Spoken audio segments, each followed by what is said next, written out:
If you are a fan of Sporting Lagos, the question that will be running through your mind is why always me? Why always us? If you are watching for the first time, well, Sporting Lagos remain in the NNL in these treacherous trenches in the 2025-2026 season. And that is a nightmare repeating itself all over again. The ultra-optimistic fans of Sporting Lagos believe that Sporting Lagos will just play in the NNL for one season and then they go back to the NPFL. But that is not the case.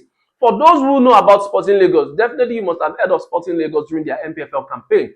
They were hype, everything was so high, and that is because of the structure, being laid out by the club, a privately owned club. And the whole hype was there. The fans gave it the color it deserves, but a very, very fundamental management error. The decision to sack Paul Ofor when a team was gaining momentum and then to hire Bifo was the undoing of Sporting Lagos NPFL season. And the question is, who made that decision? I'll come to that. Now, for the NNL season, a lot of things went wrong. A whole lot of things went wrong. One, when you look at the recruitment, I think just 2 or 3 members of the senior squad, that is the squad that played the NPFL season, was retained for the NNL. And one of the mainstay of that team was Aliu Salahuddin. Then you have Jamil. I'm coming to Jamil also. And when you look at it, Femi, who played with Inter Lagos last season, that was when Sporting Lagos was playing the NPFL, was brought back to the club because Femi played the very first Sporting Lagos season with Sporting Lagos. That is the season where they gained promotion to the NPFL before he was shipped off to Inter Lagos and then brought back to prosecute the NNL season once again. Now, this all look like, oh, this is going to be a very fantastic season. You have experience, a mixture of experience, and then you have youth. You have Oshidero, you have Akomolede, you have Odinaka, you have so many people, like so many stars from the youth team joining to create a very, very formidable team. That was what we thought. One, Aliu Salahuddin played here for most of the season. He was the captain. He was the mainstay of that team.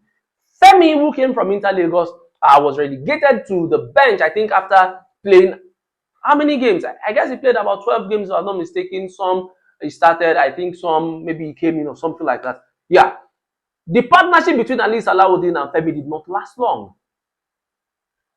And this is down to the fact that the coach turned himself to a scientist from the dark ages, performing over 999 experiments in the search of that 1000th moment of light. Different formation, different starting 11, different ideas. Sometimes you look at the team and you are thinking, what are we playing?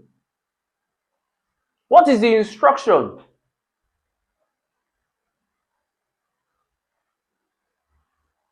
Now, let's come back to decision making. When you look at this team, you ask yourself, in whose image is this team carved?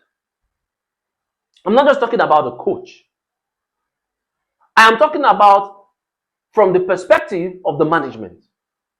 Because in everything you have, you look at the chairman, you look at the sporting director who is to advise and also coordinate sporting activities.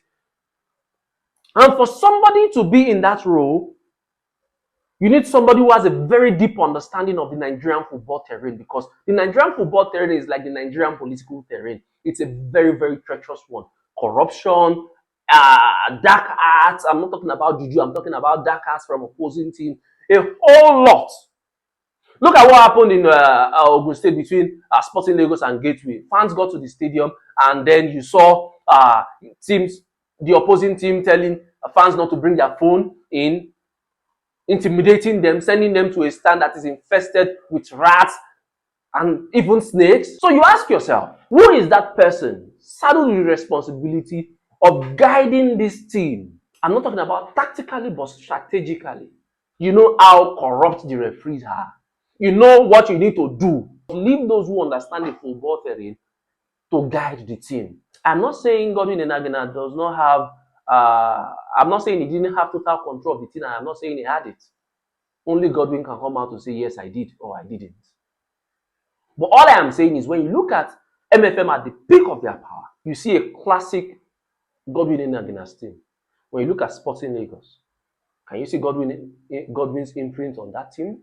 So for Sporting Lagos to be serious, they don't just have to focus on the sporting aspect alone. I'm talking about on the pitch. They also have to focus on off the pitch aspect, the politics involved in off the pitch aspect. Some of you, if you see what's going on in the Nigerian football terrain, in the Nigerian football space, if you see the politics, if you see so many things that happen, then you will know that it's not just your on the pitch movement. Yes, on the pitch you should at least take care of 70% of your promotion race, right? That should take care of 70% of your promotion race.